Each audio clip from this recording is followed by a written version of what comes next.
Ассалаумағалейкум ұлттық арна көрермендері.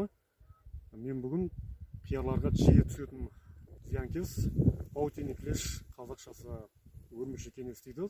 Сол зиянкеспен қалай күресу керектігін көрсететін боламын. Мына көп жағдайда қиярға сол паутина клеш дейді, өрмекші кеңес дейді.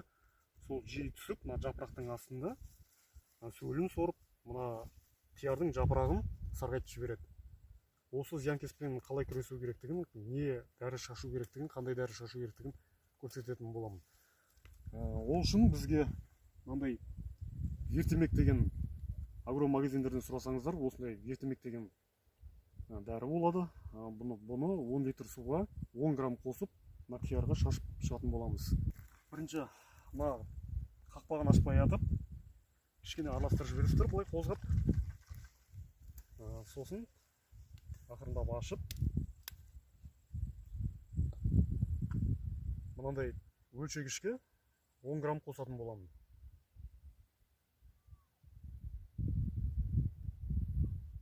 Мінекей 10 грамм құйдық, 10 литр шелектегі суға қосып араластыратын боламыз.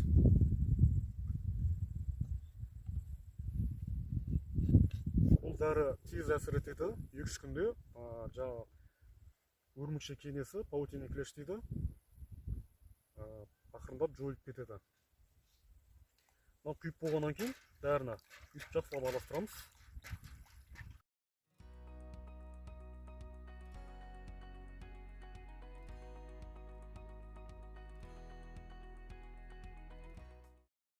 Дәріні аппаратыма құйып алдым, дәрі шашатын аппаратқа.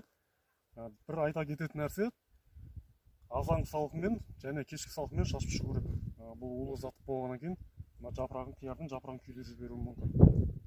Лажы болса, азанғы салқынмен немесе кешкі салқынмен желсіз уақытта шашу керек.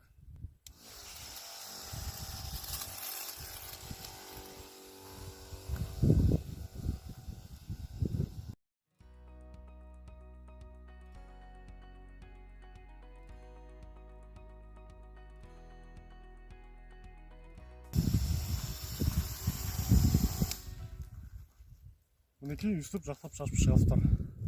Ұлттық арнамен бірге болыңыздар.